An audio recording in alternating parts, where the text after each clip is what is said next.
So hello everybody, my name is Kristina Fink, and like Nicole said, I am a fourth generation nursery woman. So my parents started the nursery back in 1939. Well, my great-grandparents did. And so we started back in 1939 in the Bay Area in Richmond. And so about 20 years ago, we did move to Solano County. And that's basically where I've grown up. I've grown up at the nursery. Been very, very blessed to have grown up in such a place.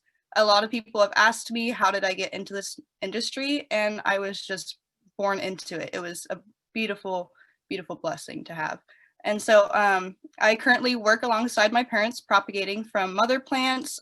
We pull lots of orders for customers. We do a lot of customer service, and it just keeps on growing as, you know, everything else gets crazier. So does the workforce. But it's been great, needless to say.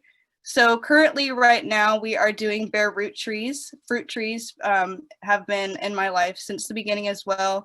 I love to prune fruit trees. I love to can. So when I'm not at work, I'm canning our fruit trees, or I am working in the field as well, trying to learn as much as I can in the industry with plants and fruit trees, especially just because you can eat them, you can learn with them and grow with them as well. So I'm really glad that you guys all are here. It's a lot of people. This is probably the biggest group I've ever done. It is virtual though, so of course it's a little different. I really appreciate you guys bearing with us. Last year we were able to get into the forest and really just learn hands-on. So this year is going to be a lot more different. If you guys do have a lot of questions, I'm more than welcome to answer them in the blog or even in person if you want to learn a little bit more hands-on. So yeah, we can definitely do that. But first, before we get a little bit started into the winter fruit tree care, I want to go over some key terms with you guys. I did make a presentation slideshow for you guys to see. There are a lot of good tips and tricks and just helpful knowledge about backyard orchard culture and fruit trees in general. So I'm just going to share my screen and we'll get started with that. Just give me 1 second. So, technical difficulties. There she is. All right, so winter fruit tree care. We're going to talk about selection, planting, soil amending, pruning, irrigation, and just helpful tips. So that's a lot for you guys to go home and apply in your orchard. What is backyard orchard culture? You're going to hear me say that a lot, so we're just going to call it BOC. BOC is a prolonged harvest of fruit in a small space of the yard.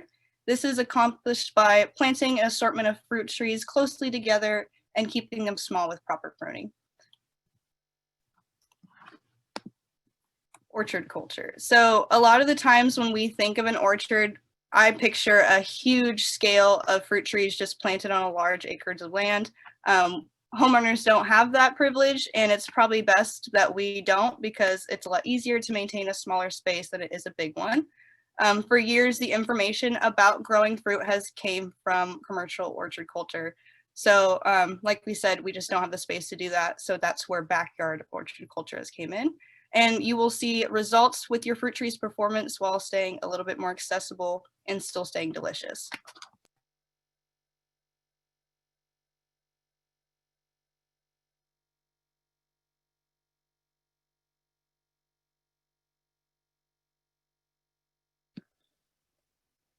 Kristina, you're on mute.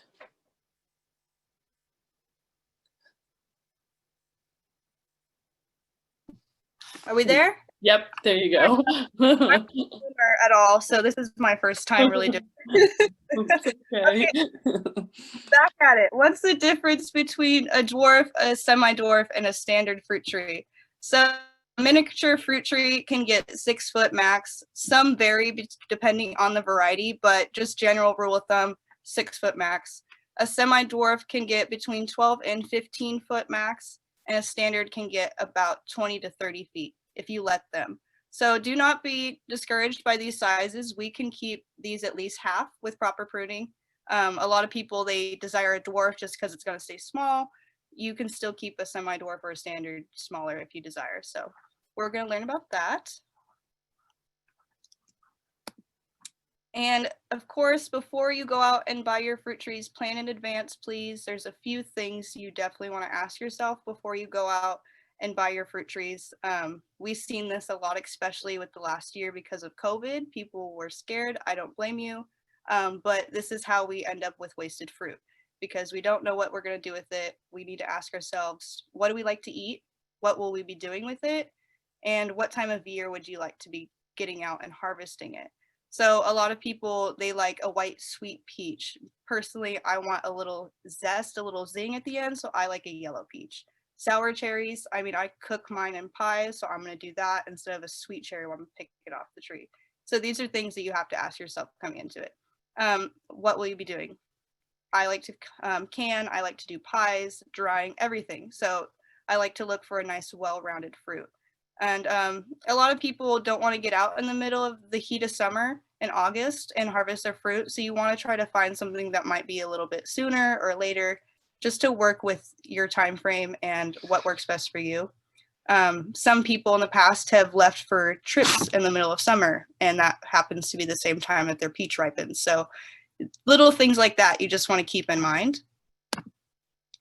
And you also, before you get started, you sun at least 6+ hours, and you want to stick to that area. You don't want to switch up. You want to find the desired area that has good drainage in the winter. Make sure it doesn't get super hard or crack in the summer.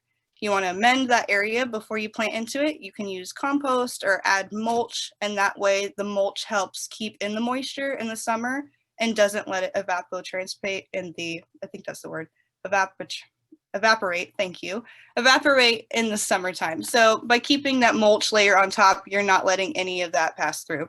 And also keep in mind, you probably won't get fruit for at least 2 to 3 years.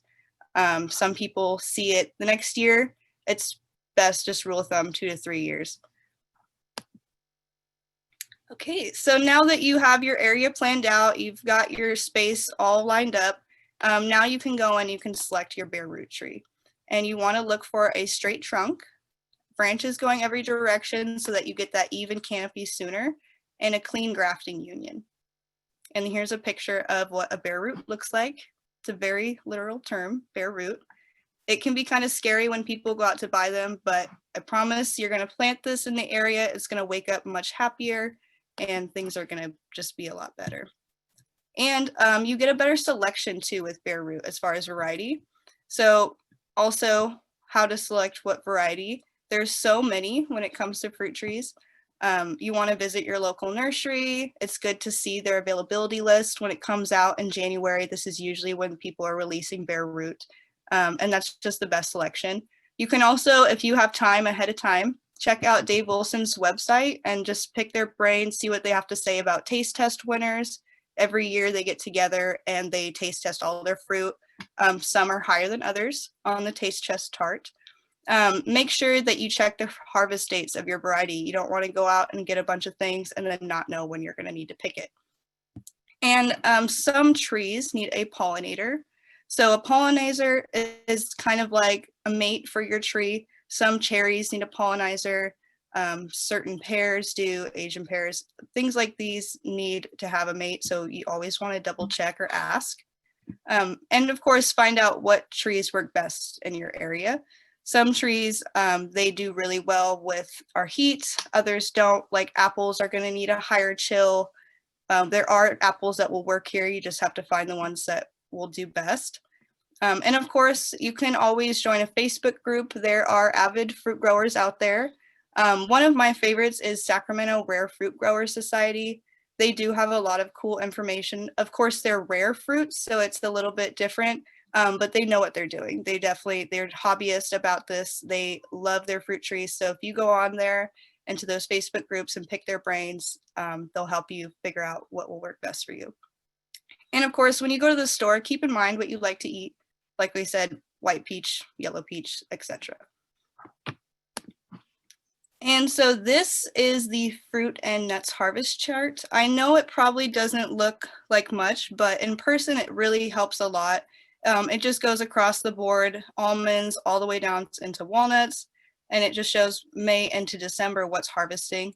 a lot of the stuff that's coming on early are some early treat peaches, things like sweet cherries, blueberries, things like that are going to come in first. Whereas towards the end of the year, you're going to start seeing more of your persimmons and pomegranates, stuff like that, and some pecans. But this is really helpful. You can also find a printout version of this, or local nurseries, they do have posters on their boards. Most of them do. We do, so if you guys want to come check it out, you can. And amending your soil. So now you have your tree, you're getting ready to plant. What should you do? The most efficient amendment for our clay soil is compost. It's really good at helping break up the soil, and it fertilizes the roots naturally. Do not use fertilizer on your bare root. It can burn it. So by using compost in the hole with the tree, you're helping break down the soil, feed it, and keep it happy. And we have super nasty clay, at least in Dixon. I know other surrounding areas do, so it can get super sloppy in the winter and even crack in the summer. So you want to try to amend that as best as possible with the compost and the mulch. Most fruit trees, they do like the good drainage in the soil, so you want to make sure it's easy to penetrate. And if you find that your soil is just too compacted, but you really want to grow some fruit, it's possible. You can do mounding techniques. A lot of the orchards too around here, they mound up their nuts. They mound up a lot of their fruit trees just because our clay soil is so bad. So that is possible to do. A lot of people do it. Here is a few pictures of some mound techniques. Kind of looks like a little anthill, but works great with drainage. And it's a common practice that's been used forever. But a lot of people will do the mounding, or they will do raised beds. And this right here is 4 trees in one hole. So we'll get into that too. That's the fun part about bare root. You can have a lot of fun. So planting bare root trees, when and how? So bare root tree season starts at the beginning of the year, like we said. It starts in January and it goes until February, early March, at least until those start to leaf out. Then we will pot them up and bring them in so they're not in bare roots. This is the prime time to plant all deciduous fruit trees such as apples, apricots, apriums, cherries, nectarines, peaches, pears, the whole 9 yards that's deciduous. And be prepared to plant the same day you buy if you get bare root. So if you can't plant that day, it's okay to wait 2 to 3 days if you have to. Just keep some moist soil around the roots for the time being. That's just what we do until we pot them up. You have to keep the roots nice and moist with soil, not water, moist soil, and that just keeps them contained until the time being. And make sure that you add your 3 to 4 inches of layers of mulch. Mulch, please, your fruit trees. They will be a lot happier, I promise. And make sure to bury your tree a few inches above the root ball. So a lot of people, I will show them before they take their tree home. Here's a picture so you guys know. But basically you want to have that grafting union up above the soil level. You don't want to bury it. It can rot out. So if you have it exposed, it's a lot happier. And by keeping a little bit of a gap between the root ball and the grafting union, you're able to put in your mulch layer and not have to worry about your mulch covering your grafting union. And what we do too when we plant, we will top our trees 24 inches, about 2 to 3 feet from the grafting union. And what that does is just forces the energy to the root ball the first year. This is like the scariest thing for people. You know, they buy this fruit tree and it's expensive and it's precious and you don't want to cut it. And then they tell you to cut it halfway and you're like, oh, heck no, you know, but I promise it's a really good technique.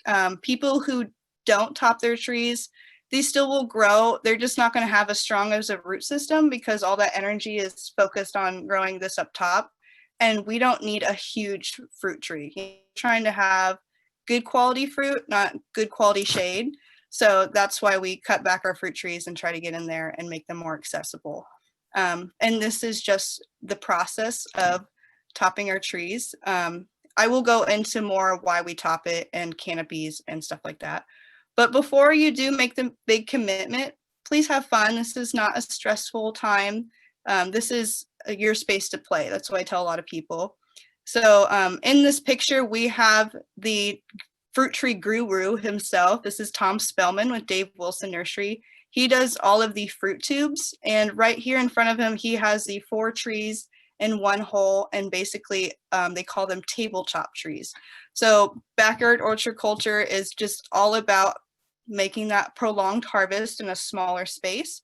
So by putting 4 trees in one hole, you're getting a full rounded harvest. You're having it all in one smaller space. You're making it accessible, and it's fun to see when it's grown up. It's so different.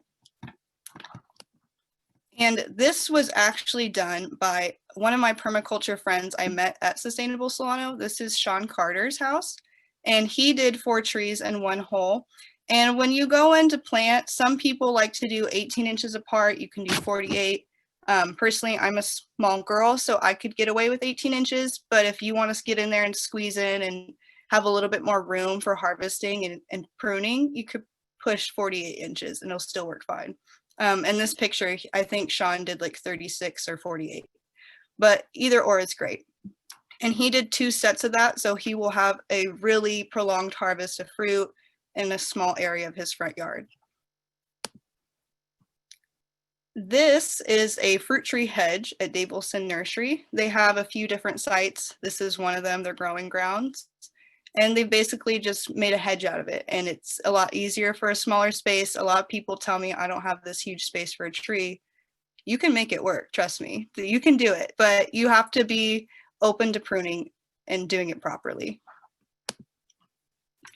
Here is a harvest pathway. So I also get the common question, is this stick gonna grow? I promise it is. Here's the same pathway 4 months later. And so that's where they have topped their tree and it has pushed all this new growth in the summer. And so now they have a canopy and it's great. And what they've also done here, you can see there is some white on the trunks. They've painted the trunks white. You do this on deciduous fruit trees to help with sunburn. When they're young, that skin can be kind of fragile. So by painting it white, you're kind of putting on like a layer of sunscreen. And it also helps with pests that like to bore in. There's boar that can penetrate the young growth. So by painting it white, it helps with that. So there are products on the market that you can buy for this. We just recommend using 1 part water and 1 part white exterior house paint, and it works just as well. So we were talking about last year's demonstration. Here is the demonstration food forest that we were at, the Shalom Garden.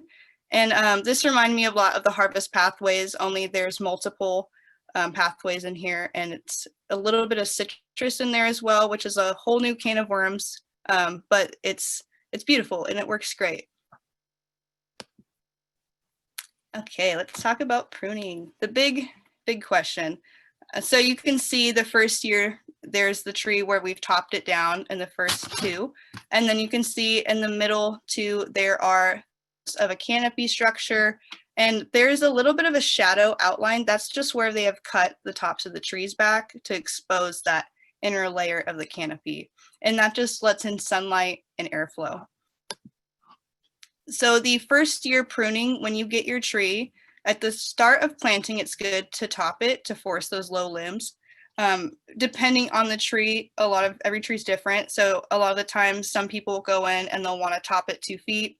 Make sure you check for those liable buds. Sometimes the nodes aren't as prevalent as others. So if you go too short, you might cut into those nodes that aren't as valuable as the ones up top. So just keep an eye on that as well.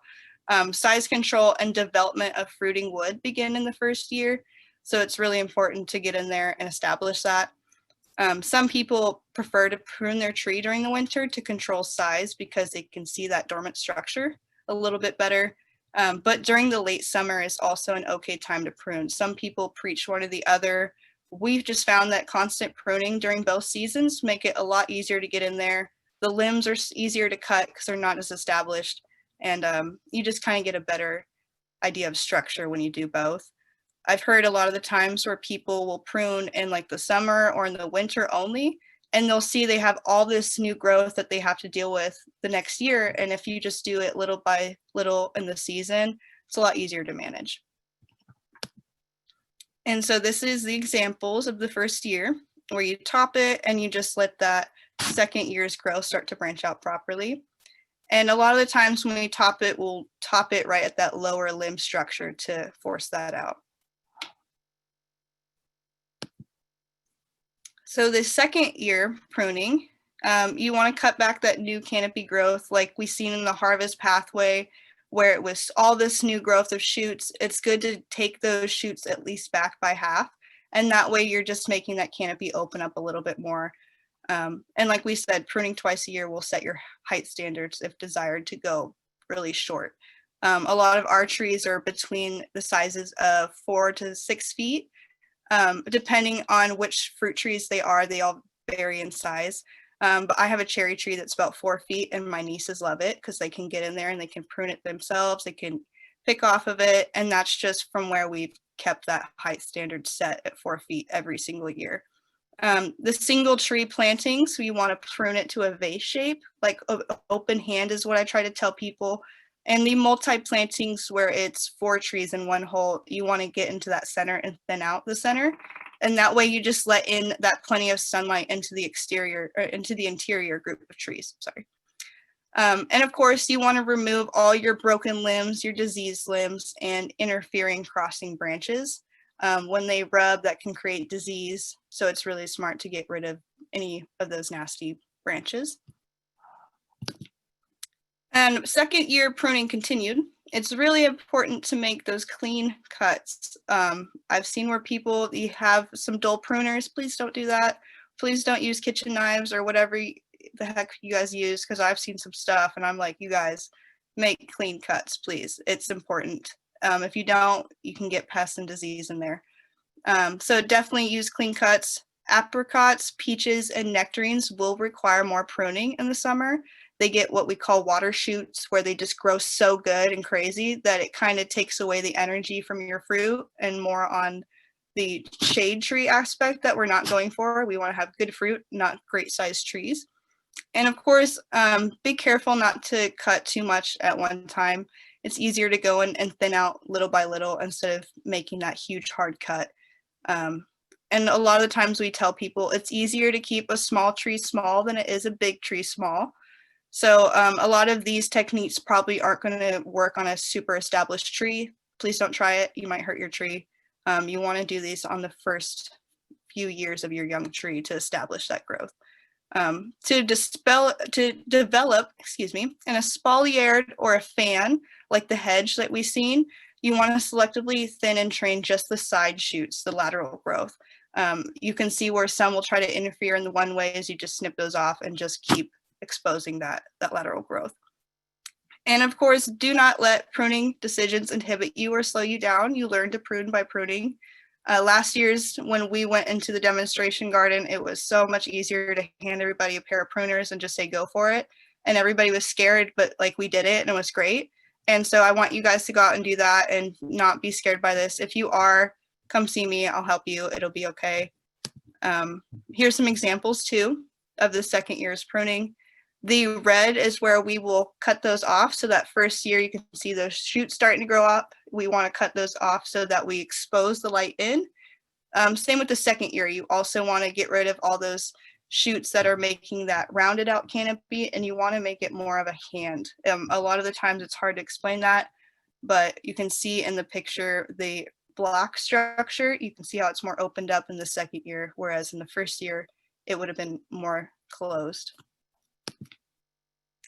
So the third year pruning, it's not as difficult as it is the first 2 years, just because you're more just letting the tree do its thing and you're just fine selecting that canopy growth. A lot of the times people say you get to your second or third year and you're like, you know, this tree is really short. I don't mind going up to 6 foot or 5 foot even. Most of the time people will keep their tree between 6 to 10 feet. So in the third year, you can let it grow up a little bit more and selectively prune out the center. You don't have to necessarily top it in half and keep it short if you don't want to. I'm small, so I want to keep my stuff small. A lot of people just don't want to have to get on a ladder. So that's why they try to keep it shorter the first few years. And if you don't prune it, it'll end up getting 12 to 15 feet if it's a semi-dwarf, or more if it's a standard. By establishing the growth pattern of your tree is going to focus less on the huge shade tree aspect and more on the fruit. Some people tell me like, oh, my fruit tree looks great this year, but my peaches sucked. And it's like, well, you know, you got to cut it back. You got to make it try to focus more on doing the good stuff instead of looking good. And there is no perfect way to have your orchard. We have problems all the time and we call ourselves professionals. It's going to happen, you know, as long as you're prepared and you know what you're getting into, it's okay. These things happen. We're here with the process with you. And it's best to be aware of all the methods and just work whatever is best for you. Like I said, I like to get in there twice a year, make it a little bit smaller. It's easier to get in and prune when the branches haven't grown so big. But that's just what works best for me. So I'm not here to preach one way or the other. I just want to try to educate you guys on all the methods. And then if you can take what you can from that. And also, of course, do what's best for your space too, and enjoy the fruits of your labor. Another big question. I always get a lot of big questions. Irrigation's the main thing. People will plant their trees, and after you plant it, you just want to water it in, and you want to settle any of those air pockets that's in the soil, and just let nature take its course after that in the wintertime. This year has been very different because there hasn't really been much for rain. So by watering it in afterwards, that clay soil hasn't really let out that moisture yet. So it's okay to just let it be. Once it starts to break buds and show leaf signs, then you want to start to water it. And make sure that you get it onto a schedule. A lot of the times people will have fluctuation of watering. I understand it happens, but it's a lot better to have your fruit trees on a schedule because your fruits will taste a lot better. For example, what we do in the summertime especially, we will do deep waterings, and that just helps with saturating the soil deep down, forcing those roots to go straight down. And we'll do that for twice a week for 30 to 45 minutes a day in the summertime. And there is no set it and forget it. People want to plant things and not have to deal with it. There's no such thing as that, especially with fruit trees. You want to, especially with irrigation as well, you want to keep your mind on the weather. You want to adjust your clock with the weather. Sometimes, like this year, we haven't had much for rain. You might need to supplement your irrigation, or you might need to go in and adjust. Some people put their timers on for summer all year long, and then they have problems. So you want to keep in mind that you want to go in, and in the spring, if we get a shower here and there, turn off your irrigation to your fruit tree if it's leafed out yet. So a lot of the times people will come in and say, my fruit tree hasn't woken up, but all my others have. What do? Do I water it? Don't water it. That's the last thing you want to do, because then you're going to flood the root system. It hasn't woken up yet. So if, say, your apple has woken up, but your persimmon hasn't, this happens a lot. Persimmons are later in the season. Let your persimmon be, and then once it starts to wake up, then you can hook up irrigation to it. But the main thing is you want to water it in after you plant, let nature take its course, and then hook up back to your regular irrigation timer. And that's the best for success. Helpful tips. A lot of people have heard me say chill hours in the past. A chill hour is approximated as 1 hour below 45 degrees in late fall or early winter. In this area in Solano County, we're between 400 to 700 hours or less, depending on the year or where you live. It all varies. I know a lot of places up north are a lot more closer to 1,000 because it gets snow. So you want to keep in mind when you're picking your varieties and choosing your fruit trees that you look at that chill hour. A lot of times peaches are much lower. Peaches grow great here. Peaches up north, you might need to look into something else, or a different variety of peach that'll work for you. And you want to keep your eyes out for things like pests and diseases. Just painting the trunk white isn't going to stop everything. It's a preventative. You still need to go out and you need to keep your eye on it. A lot of the times things like pears or Asian pears can get fire blight. That's a whole nother can of worms or diseases. But you just want to look for fire blight resistant varieties if you've never dealt with the thing like that. Peaches and nectarines can get peach leaf curl. So right now in the dormant season, we will spray them with liquid copper. And bore, like we were talking, that piercing insect can get into the trunk or branches of trees, causing it to kind of ooze this sap. It almost looks like a flesh wound or like a puncture. It's not cute, it's ugly, but you want to be aware of these things before getting your fruit trees, that these can happen. It's not to be discouraged from it. You just want to be aware of it and figure out the methods to fix it. And the preventative with the sunburn, that does help with the 1 part water and 1 part white exterior house paint. And you only want to do that on the trunk. If you start going into your branches with the white house paint, you could paint over the buds and then you won't get any leaf break from it. And so that's not good. You don't want to go any higher than the canopy with the white paint. Now you guys can grow great fruit too. And here's the 4 trees in 1 hole. This is a different guy from Dave Wilson Nursery standing in the center of one, but they have a whole line of fruit trees that are just 4-in-1s. But anything is possible with fruit trees, you guys. Thank you so much. Thank you, Kristina. And we're getting some questions come in, so that's exciting.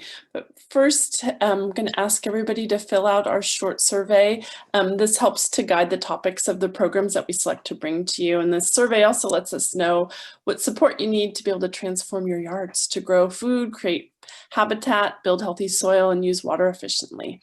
So if you live in Solano County and are considering a yard conversion, you can receive $1 per square foot. Rebate through Solano County Water Agency's Water Efficient Landscape Rebate Program. And then if you're local and interested in getting involved with our organization, we are hosting a volunteer roundtable via Zoom next week. So I saw some local people here. We'd love you to join, and because we could use all the help we can get to make our program a success. We're also going to be hosting a permaculture design certificate course in Benicia beginning the end of this month. So this is going to be a combination of online classes with hands-on weekend workshops. So I encourage you, if you're considering it, we have a few spots left. So let's get, and I just have to second, the knee cut is the best cut. I made one once and I couldn't make it.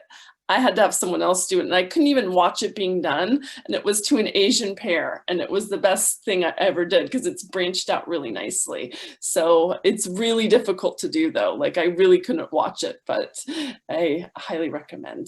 So let's get to some of these wonderful questions. So the first one was one from Facebook that I wanted to address. Let's go on. I have a peach tree about 15 years old. Do stone fruits have a lifespan? Yes, they do. So they all vary. I've heard some people say 20 years. I've heard some people say 30 years. I'd like to see a picture of it too, just to see how it looks. A lot of times people will have them and they just get so diseased after 15 years, they probably shouldn't be in the ground much longer. A lot of the times they look great after 20. So it's really based off of how the tree looks. I'd like to see a picture of it to really determine if it should still be in the ground. But most people keep them in for 20 years. 20, okay. And we had a question asking about pruning established trees. I could use advice on reducing the size of a pluot. That is a good question. So a lot of times, I mean, it's hard to try to explain like with my hand, but that's what I'm going to do. It's the best I can do right now. But as you can see, this is going to be your pluot. So you can see the canopy comes out about halfway. I wouldn't go in too much into your canopy. I'd only try to reduce it about half. And if it does put out new shoots, just keep reducing that canopy about halfway. Don't go too far into the established wood. It can be detrimental after that certain point. I would also take it with a grain of salt how established the tree is. If it's super, super overgrown and big, it's probably not best to cut back that far into the canopy, but you can reduce it half. Just tread lightly. Okay. So this question's from Carol. If you want to raise organic fruit, does the bare root tree have to be identified as being organic? That honestly, I cannot say they are organic. We buy them in from another vendor, Dave Wilson, and so it's hard to say what they've been treating their trees with. I don't want to say it's organic, no. They can keep it organic. You can definitely keep it organic though, of course, with fertilizer. Right. Yeah, and then that was the next question, actually. Fertilizers, what kind and how often? What kind do you recommend? Yes, of course, use an organic fertilizer, please. I like, shoot, it's Dr. Earthgrow or something like that. I have to remember the exact brand, but we have multiples at the shop. There's about 3 that we sell. And one of them is in a 4-pound bag. There's another one in a 5-pound, and it's a completely compostable box. Even the print on the box is compostable, but I would use them. It's an all organic, all-purpose fertilizer will do too. People, oh yes, thank you, Nicole. There they are. Like Evie Stone? EB Stone is also a really good. That's so Brands, it's really hard to preach one. I would just say any organic all-purpose fertilizer. I like all-purpose because I have a lot of plants. I want to fertilize them all. There are other citrus and fruit tree fertilizers that are made specifically for fruit trees that you can also buy. Personally, I want something that's well-rounded. All-purpose can work too. Just make sure it's organic. Okay. And Thomas asked a question about a big old apple tree, but you're going to have to put it in again because I don't understand the question. I'll keep going down and hopefully we'll get to it. So when planting 4 trees in one hole, are they all the same kind of fruit or can they be different fruits? That's a good question. So they can be different fruits. A lot of the times some people will do it's probably not best to do a fig or persimmon just because those are at a standard rootstock, and a lot of the other stuff that we're talking is on a semi. So with that said, I probably wouldn't mix those 2 in because you'd be doing a lot harder pruning on one. I would try to keep the standards separate. But if you have all semi-dwarfs, you could do all semi-dwarfs. I would just try to keep them all in that same size range to make it easier on you, but you could totally mix them up. A lot of the times why we do the foreign ones are for things like plums and pluots so that they will pollinize together in that small space, but you can make it work with anything. Okay. And Aiden asks, how do I know if my soil is well draining? That's a hard question to answer. I mean, they're all different, but they're all the same. They're all clay, but everybody's soil is totally different compaction rate. A lot of things vary with that. So I like to do the ribbon test. I don't know if you guys have ever done that, but basically we'll just take a ball of our clay and we'll try to put it into a ribbon on our thumb. And if it does break, then we know that it's a little bit less compacted. If it makes a really long, like 2-inch ribbon, you have really hard compacted clay soil. And so it's good to try to get in and help the drainage. But trying to figure out if it drains well from up top, it's like, if you have a puddle there, obviously it's not going to drain well, but trying to figure out it's very hard. I know they have meters too that you can buy, I believe, for that, but it's hard to explain. So this one's about nectarines. Carissa asks, do we need to spray nectarine first year? I mean, I haven't. Yeah, for peach leaf curl, I've heard of people just doing it when they see it come up. I haven't heard of it used as a preventative. I personally probably wouldn't do it just because I want to try to make sure that it has, a chance before I start spraying chemicals on it without actually seeing that it has a problem. So, if it ain't broke, don't fix it. But once it is, start doing it. I think you answered this one. How many years do fruit trees like peaches last? About 20, you said, right? I mean, they kind of vary, but. Okay. Okay, so this is from Sharon. I think you can soak a spot with your hose and count how long it takes for all the water to disappear. Clay is the worst for drainage, as far as I know. Okay, she's answering the question. Okay. Right. I like the chat. You get all kinds of stuff happening there. So can I turn off my water in the winter when not leaves? So can I turn off my water in the winter when it doesn't have leaves? Yes. Depending if you have other things on that irrigation system, if it's just for your fruit tree, turn it off. Yes. Yeah. And where's Kristina's garden place? Kristina Fink's nursery. It's it's in Dixon, Lemuria. And there's, oh yeah, Allison put the links in there. So I have a 5-year-old pear tree that have not bloomed. Is there a reason why? Well, sometimes in the bloom season, we'll see where we get a really harsh wind and it knocks off the blossoms, and then you won't get fruit. But it's really hard to say why it hasn't bloomed. 5 years. Yeah, that's not good. Might be. It's hard to say. Could that have something to do with maybe the chill hours? Maybe if it's not the right one, or even if it doesn't If have a pollinizer, it's not pollinating the flowers on it and it's falling off. well, it says there's not, that it hasn't bloomed. Yeah. Okay, more research you have to do, Jim. So Rose is asking, how do you prune mandarin oranges when it's over 5 years? So I think we're gonna, oranges are a little different. That's a whole different fruit tree, right? Yeah, just evergreen fruit trees in general, citrus, avocados, things like that. It starts to go a whole new can of worms. Like we were talking, we'd probably have to do a whole new presentation on just that, because yeah.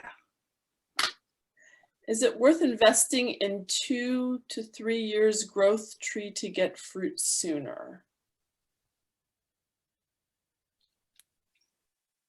Can you repeat the question? I don't understand it. Is it worth investing in a 2 to 3 years growth tree to get fruit sooner?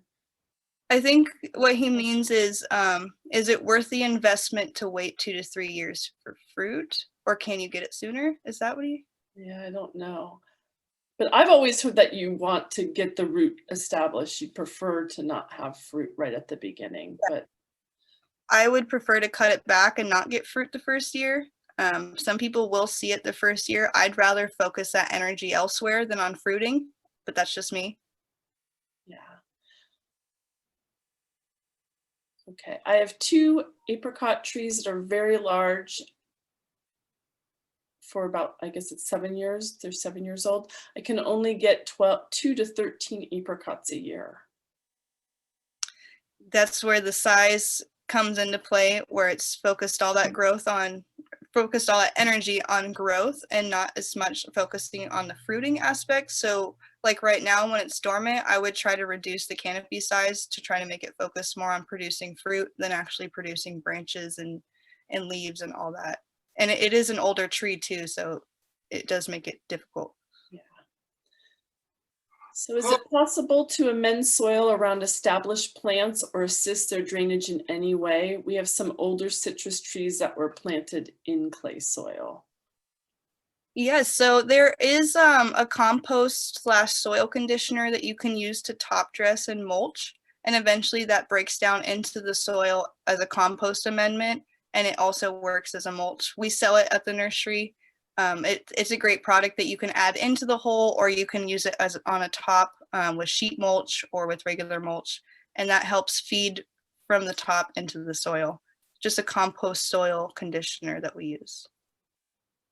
Yeah, and I find too, when you mulch with wood chips, that starts to help to break down the wood, the clay soil. It brings all the worms and stuff and starts breaking things down. So how many times do I spray liquid copper on my peach tree? So that is the leaf curl question. It is a multiple step process. I want to say it's like a 4 application rate, or it's something. I don't have the bottle with me, so I don't want to tell you go out and do it 5 times a year and you mess things up. But it's on the back of the bottle. It has a complete dilution rate and how many times a year you should applicate it. It's, I believe, a 2-week period that you want to do it in between intervals. So it is a process throughout the winter that you have to watch and maintain. This year was probably the easiest to do. Last year's it's been raining, so trying to get in with the dormant spray in between. Oops, your Wi-Fi is acting up. Uh-oh. your Wi-Fi act up a little bit. Hopefully I answered the question. Okay, so how often do I add compost to soil? I'm thinking this is a question about compost around the tree. Yeah, so we'll just mainly do that once a year. A lot of times if you do a 3-inch layer after a year, you know, it's probably an inch and a half. So you could apply once a year. It just really depends on how your area is looking. You could apply that top mulch maybe in a year you don't need to. We do it at least once or twice a year just because we have an exposed area that's getting really wind blown. We're constantly having foot traffic on it with the customer, so we're having to re-mulch with the compost. But probably once a year you might have to or so. And then a question about the paint on the tree is that how does that not poison the tree? That is a good question. So by adding water, you're diluting it. There are other products that use the white house paint as well, and it's not toxic, it's not poisonous. It's an outer layer on the bark. It doesn't get into that cambium and seep into anything. So it's just a protective layer. And there's some other ways, there's all kinds of ways people have researched on how to protect it. You could even, you know, plant comfrey around a tree and try to, you know, and position it around where it's getting the most sun. You know, someone was putting like some kind of clay something on there. So there's I'm sure there's plenty of other ways you can do it if you're concerned about that. Okay, so this is a question about a persimmon. I have an established persimmon and fig tree that are very lanky. I haven't pruned either for at least 5 years. What do I do? Get in there. Dang it. Yeah, you want to get in there and take it back the canopy about half like we were talking. If you have all these super long limbs in your canopy, it's good to take it back at least half, and hopefully that'll control the lakiness in the next spring growth or whatever. And by getting in there twice a year, you're also benefiting that from getting too leggy. So I would try to get in there right now when they're dormant, and then also in late summer and try to find prune. Yeah, Holly, I don't know where you're located, but I know on our website we do have some sustainable landscape professionals, and Peter Swenson's on our website, and he's a tree whisperer. So it might be good to even have someone that knows how to prune trees come out for a consultation, and you know, if you're concerned, but yeah, get in there and just start cutting branches. It's fun. Okay, so this is a question from Karen about peach trees. Can they be grown in a large container? The size is probably 36 inches. Yeah, I mean, that's 36 inches. That's not a very wide pot. We usually recommend if you do put a fruit tree, it's in at least a half wine barrel, no smaller. So half wine barrel, that's about 30 gallons, 30, 50 gallons. And that's the smallest that we would keep them in. You could keep them in there for probably, you know, a couple of years until you need to repot it or adjust the root ball or whichever. But half wine barrel would be substantially okay.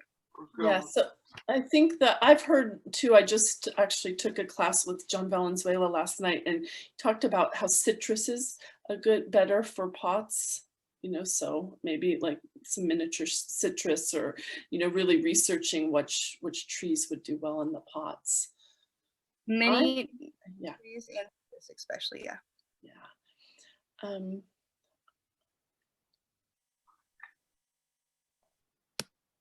Don't know this. I don't know what this means, so I'm gonna skip that one. Sorry.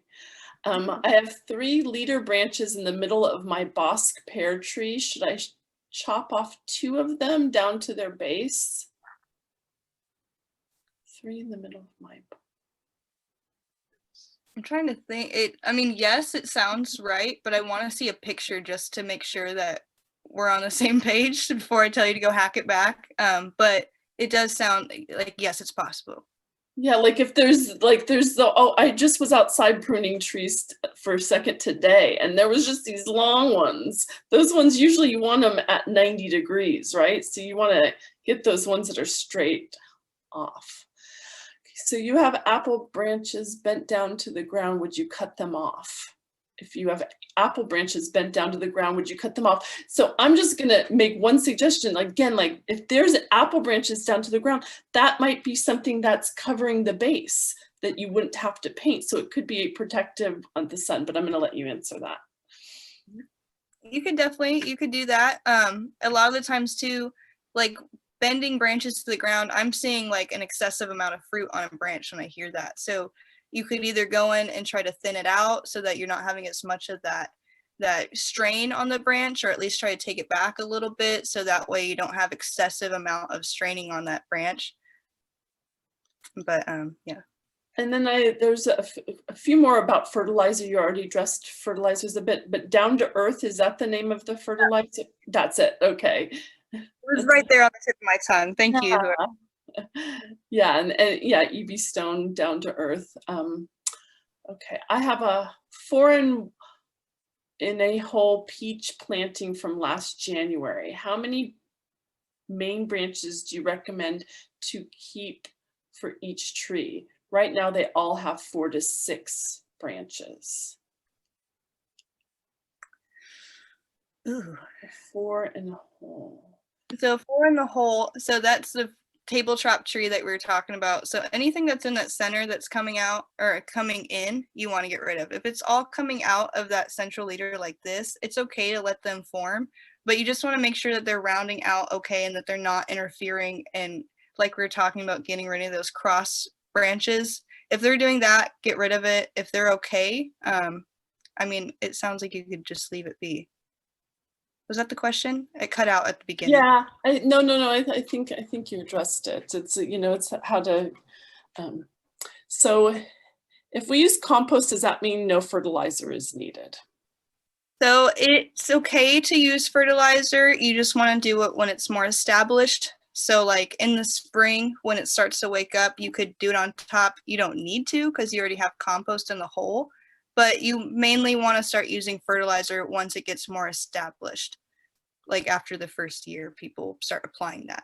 And there's still more questions on fertilizer. Like, is there a certain amount of, like, how often should people be fertilizing? So with the deciduous fruit trees, especially deciduous fruit trees, we usually just do it in the spring. You can do it in the summer, but we just prefer to do it in the spring to help with the leaf growth pushing out, and also just helping with trying to get it more established for the new growth. A lot of times people will just do like a handful around the base and then just let it water in naturally. Or you can do a liquid fertilizer in the spring, just whatever works best for you. Okay, so this is a question on pollination. So how close do you need to plant trees when one pollinates the other? I mean, that's yeah, it's hard because some people will say like, oh, my neighbor has the cherry tree and it's just fine, and they're, a quarter mile away or whatever. We like to recommend a couple 100 feet if max. It's best to have them closer. Would it depend on the tree too? Maybe some. Yeah, more environment of it too. A lot of the times in the country, you have all this wind that sends pollen around, so you're okay to have it further spaced apart. In town, it's nicer to just have them closer so they work easier. But pollination is kind of one of those things that it's better to have them closer than farther. And they could possibly consider grafting too, right? Maybe grafting, getting a scion and grafting that on to a tree is one way. Have multi-grafted fruit trees where it's just one central stalk or trunk, and then they have 4 different varieties on that. And it's basically the same gist where they're all pollinating on one tree. It's just grafted, so it's a lot closer and it makes it easier for harvest. Yeah. So I'm skipping some of the questions on citrus because we're just going to have to bring you back to do a talk on citrus trees. Any tips for types of fruit that don't attract rodents? Lots of squirrels in our neighborhood. Oh man, that's so hard. It's really hard. I mean, any fruit is going to be a reliable source for them. So I've seen where people, if they have rodents, they just try to get out there sooner and hold on to the fruit, let it finish inside, And that way you get out before the rodents see that it's ready. A lot of the times for us out in the country, our pomegranates are very susceptible to rodents. So there's really not any fruit tree that doesn't have a rodent issue, especially if you don't take care of it on time. You know, they know their food source. So trying to get in there before is key, but there's no tree that is going to be the magical fruit tree for that. No magical fruit tree here. So someone's asking about a Longan longan fruit tree. Do you know what this is? Maybe it was spelled wrong. Maybe. Okay. And then I want to, I think the question's really kind of about how far does it need to be from the house if we have a small area? So like when planting fruit trees, how far should they be from the house as a general rule of thumb? So a lot of people will go like 10 feet, but like we seen in the picture with the hedgerow, you could put that right alongside your house and it could be 5 feet from it. So as long as you're willing to prune it back away from the house, you can totally make it work closer. But some people prefer 20 feet, some people prefer 5 feet. If you want to go shorter, you can. I think maybe the concern is the roots would interfere with the, the foundation or something. Yeah. So probably be better to do the 15. By doing the deep soaks, you're helping drive those roots down. But say if you're next to your foundation or your concrete, 15 feet, yes. Okay, so the lack of blooms on the previous question, okay, could be a lack of fertilizer or setting spray could help as well. I don't know. Sorry, that's not a question, that's an answer. What do you think about the 2-in-1 trees? 2-in-1. Maybe they mean 4-in-1. Those I love. The 4-in-1s, they're really nice just because less holes to dig. A lot of times with those tabletop trees, you're doing 4 holes or however many. And the 1 tree, it just makes it easier to prune, I would say. That 4 trees in 1 hole, you have to get in the center of it. You have to take out the interior. Whereas with the 4 trees in 1 hole, you have that traditional vase shape. And it's easier to get in, cut that canopy back by half instead of going into the center of a tree and trying to prune out it, Multi-grafts are great. They're still just as good. They also make a fruit salad bowl on a multi-graft, which is really cool, where it has a peach, a nectarine, a plum, and an apricot, I believe.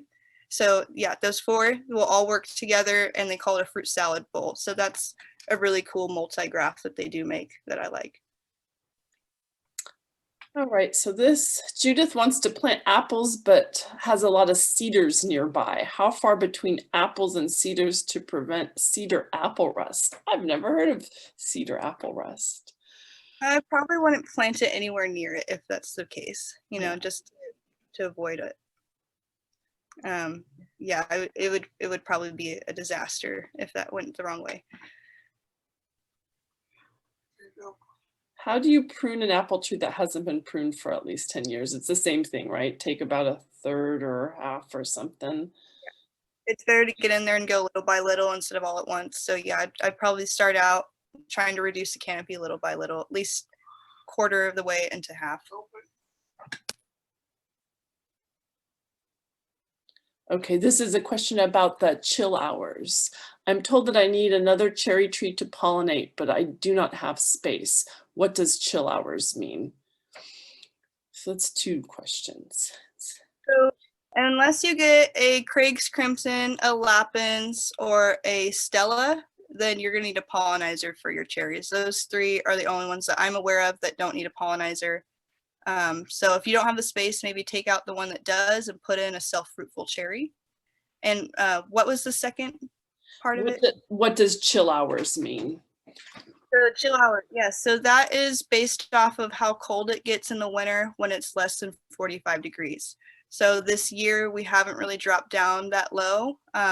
It's hard to say how many chill hours we've had just yet, but usually it's between 500 to 700 in our area. I can pull up let me pull up my slide here just to get the right description here for you guys. Hang on.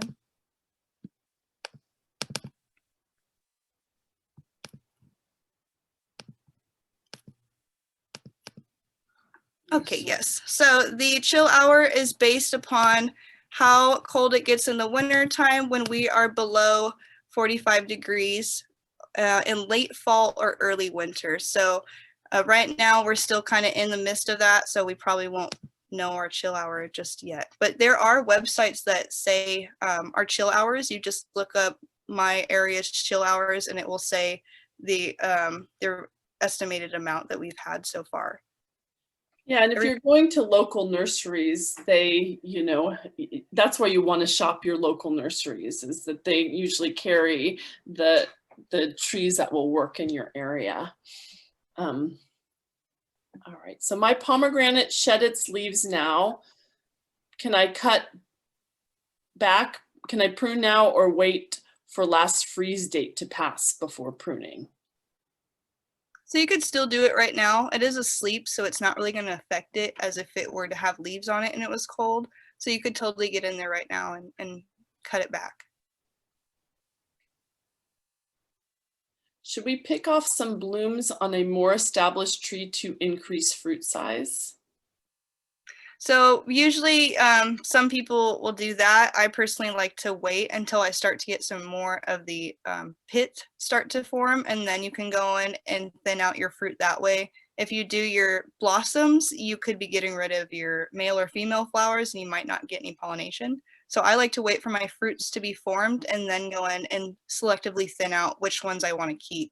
And you can also see too what fruits have disease on them then, and you can get rid of them when it's that time. But I like to wait until the fruit's formed and then thin out. Okay, so what kind of pruning shears do you recommend? And do you recommend using alcohol to keep it clean? Yes.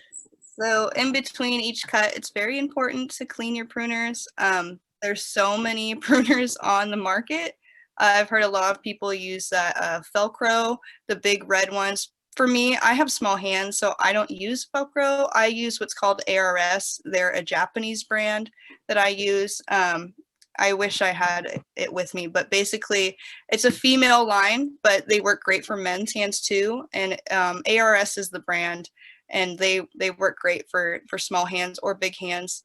Velcro works great too. I just personally, I like the ARS, and they come in cute colors. This was a great suggestion. If you don't have if you need a pollinator, maybe you can talk to a neighbor that has land and have them plant the pollinator. That's wonderful. I love that. That's excellent. Yes. And they have good neighbors too. That's a great idea. Is bamboo mulch beneficial? You know, I've never tried it, honestly. I've heard things about it, but personally, I've just never been a spokesperson for that, so I don't know. Yeah, we recommend just contacting your local arborist. They're always happy to get rid of wood chips. And do you recommend a certain wood chip? I mean, it's important to ask the arborist what tree they've cut down. Of course, you don't want them to have like palms inside of their wood chips because it can be detrimental. It can leach in toxins, so it's good to know what chips you're getting.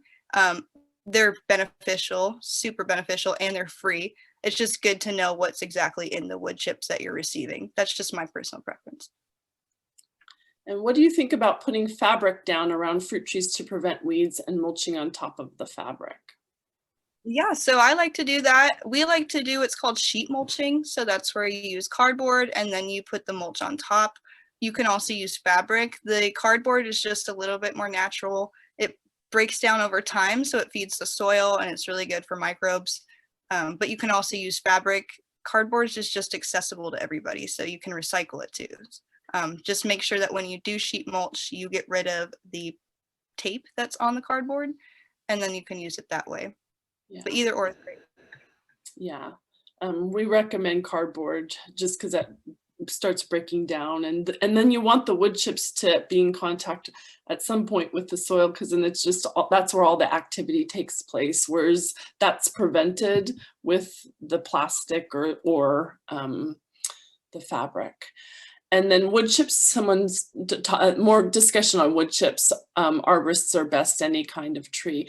I think that there's some that they say not to use, eucalyptus or something, but you know, if they have I've used gosh, chipdrop.com, I think it is.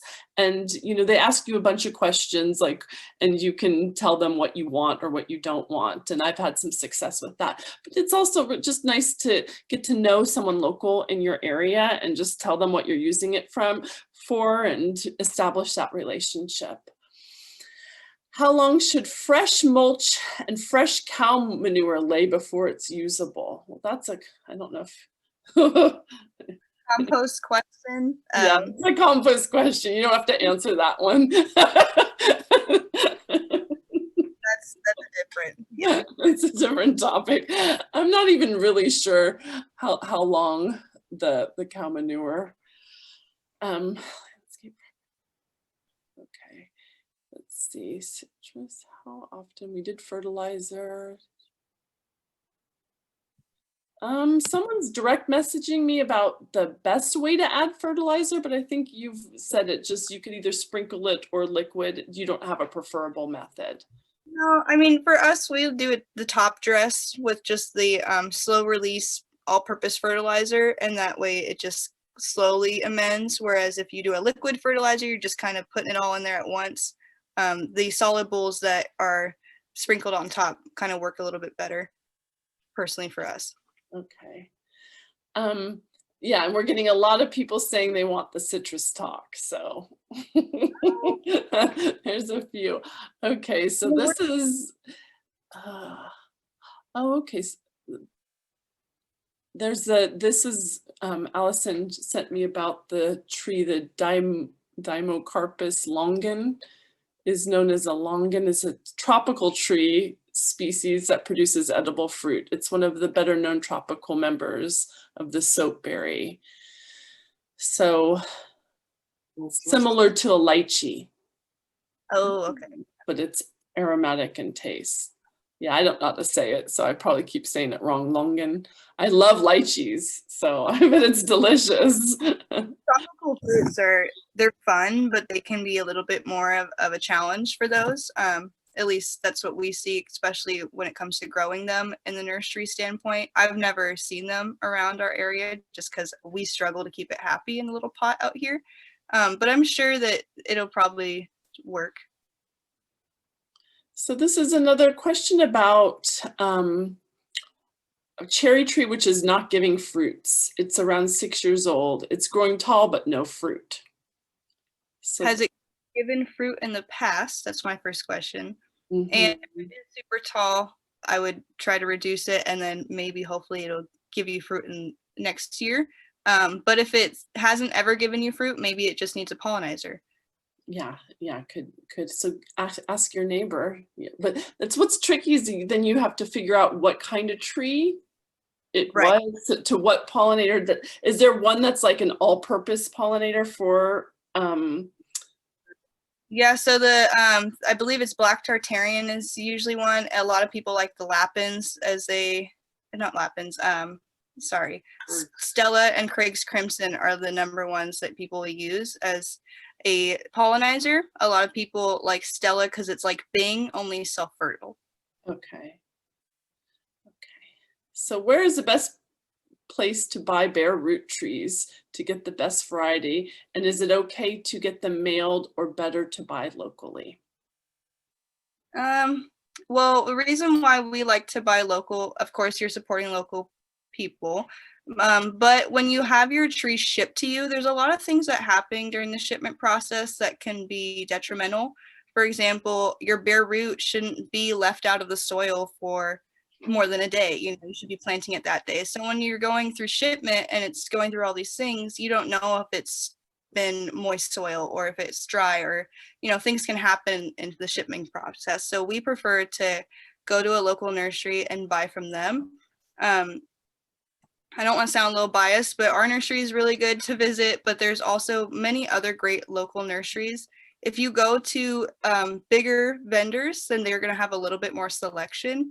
a lot of these smaller nurseries, they still do have a great selection. They're just not going to have as many. So for us, we get like 10 to 15 of each variety. Some people get 5 to 10, you know, or something like that. So by going in and seeing all the local nurseries, seeing what they have, you're able to get a better source on what's available for you. So this is a question about an apricot tree that last year it got powdery mildew from the roses. Should I remove the roses? I mean, that's kind of sad to see them go. You know, I wouldn't want to try to completely remove it. You could maybe treat it with something else, like you could maybe use neem oil or something like that to try to treat the powdery mildew. If the roses are super old and diseased, then yes, of course, disease, you know, get rid of them. But I mean, if they're okay and it just happened to give it to them, I would just treat it, you know. But if they're super nasty, yeah, take them out. This one's, how do you prevent one fruit from taking over when you have the fruit bowl tree? Had an apple tree with 4 different types of apples on it but now they're getting apples from one type and they aren't very good. Yes, so we see that happen, especially with multi-grafts where they graft all these different varieties on, and not every tree is the same. Some of the grafts are different caliper sizes. So you'll end up with, say, a Granny Smith apple that's this big, a Gala that's this big, and one that's super small and super small. So you have Granny Smith that's taking over. So you have to do more pruning on the Granny Smith union than you would on the others. And that just starts from the first few years where you have to establish that size. But understanding the calipers when you first come in, like you've seen where it's bigger now, you want to make sure that you don't let it get bigger than it already is, because it can take over if you don't treat it. Okay. Let's see. I think we got to most of the questions. Wait, there's a question. I mean, I'll ask it, but I don't really understand it. I'm in 92130 and would like to plant an apricot tree. Any recommendations? I don't know what 92130 means. I think it's the maybe it's the area code, or not the area, the zip code of their location. Oh, maybe it's a zip code. Yeah. But I'm not exactly sure what zip that is. Okay. Besides, I don't know. I'm talking about the TV show 90210 or something, but yeah.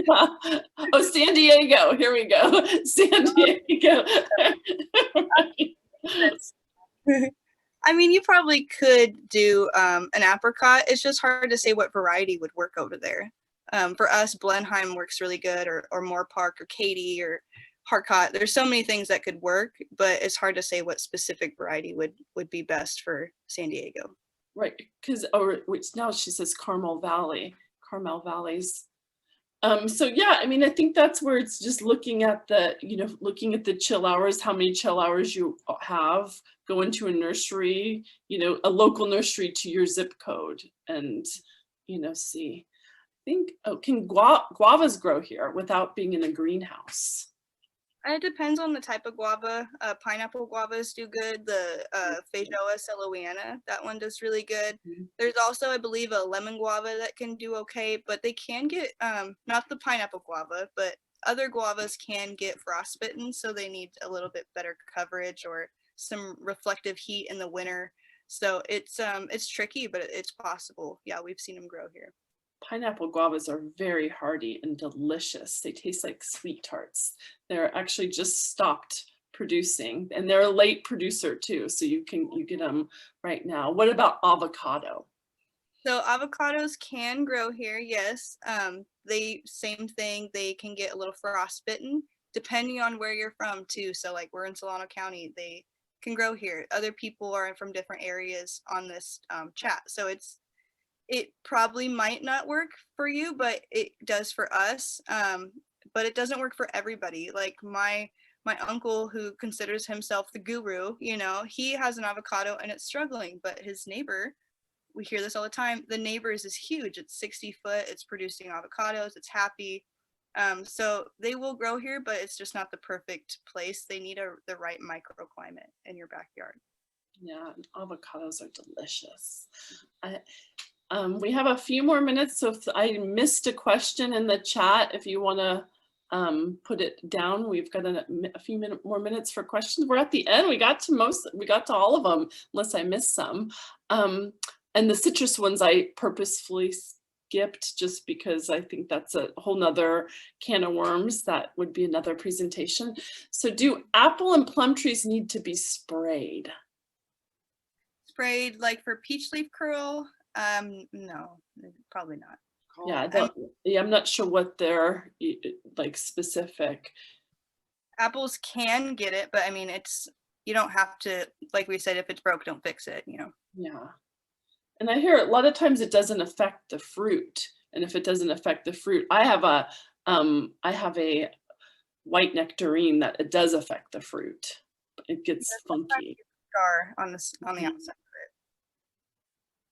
And the way to also prevent it, so you can spray with liquid copper and also clean up the leaves around the base. Sometimes those leaves that have the disease on it, they stay in that area when we don't clean up around the base of it.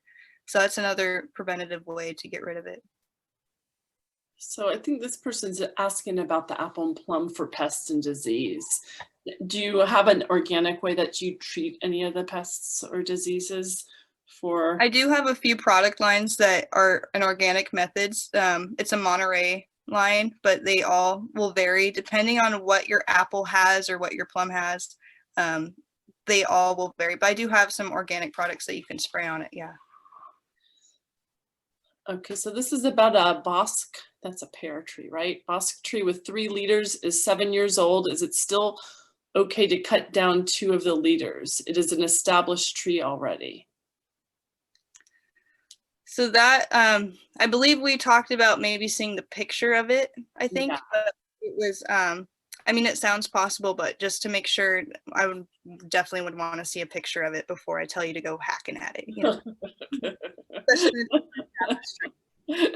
Yeah, more information is needed on that one. Well, I think we're at the end, so thank you.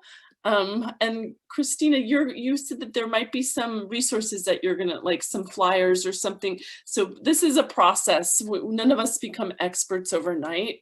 So Kristina's gonna give us some flyers and some things that we can learn from, and your contact information. So maybe people with more specific questions, they could contact you for consultation. So yeah. So thank you so much. It was great. And we're just gonna have to bring you back for a citrus. You know, I've been wanting a citrus class, and we've got definitely. Excellent. Thank you so much. Appreciate it. Thank you all for coming and all your awesome questions. Thanks guys for tuning in. Have a good evening. Sweet dreams, everyone. Bye.